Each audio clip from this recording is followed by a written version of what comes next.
Welcome back to week 2 of our At the Bar series with Amy De La Force. If you missed last week, you'll have to tune in and watch it. Some great insights there. So, Amy, welcome back. Thank Cheers you. Again. There Cheers. we are. Oh, gosh. Nice note there. Nosy.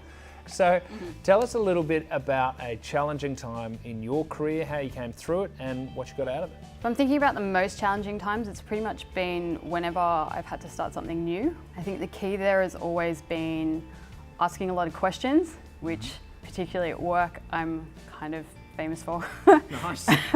Better to ask than not know. Exactly. But yeah, being very curious, finding out what keeps key stakeholders up at night, what success looks like to them. I imagine that'd be very different at a company like Apple compared to being on the agency side. There are some things that are different, but probably some things that are quite similar.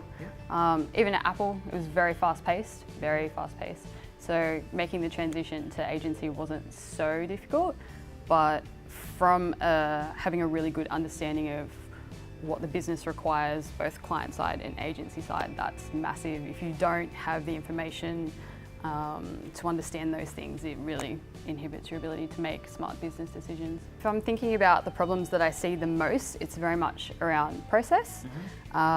Particularly around content creation, you tend to get 2 types of blocks. It's either a creative block in terms of I don't know what to write about, I don't have any ideas, or I don't have enough ideas, or I don't have good enough ideas. Or you get the side where the approval process is something that hasn't really been nutted out and it's difficult to manage. So when you do have a good idea.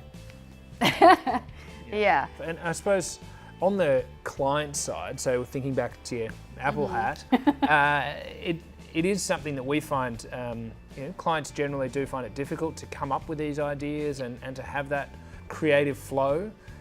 Any tips in that space? Oh gosh. How do you get creative?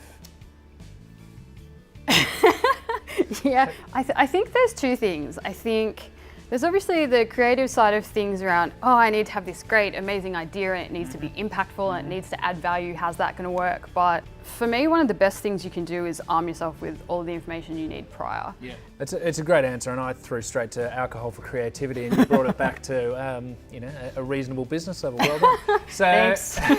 on that note, and great segue into it, credibility and authority in the marketplace. Yep.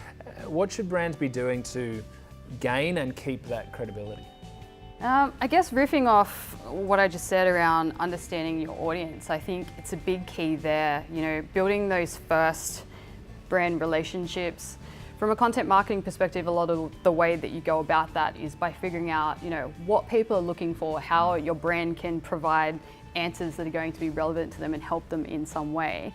For example, how you can do something that previously you might have done as just an infographic, but how do you make that an interactive and fun experience, maybe a bit choose your own adventure, those types of things. Yeah, nice. But now we move on to Talina's Would You Rather. Oh gosh. Here we go. So, would you rather be Google and answer everyone's questions with only your current knowledge? Could be interesting. Or be trapped in Kanye West's phone? I'm not a mad fan of Kanye West, so I'm probably erring away from the second option and towards the first option by default, although I think the question wording is quite funny. Nice. So I think we should just have to ask you random questions now. Yeah. So population of the Himalayan region in 1782. Go. I'm really terrible at that type of stuff. Populations and geography are not my strong points. Neither. We'll just have a drink instead. Nice Exactly. one. Thank you so much. Thank you. Cheers.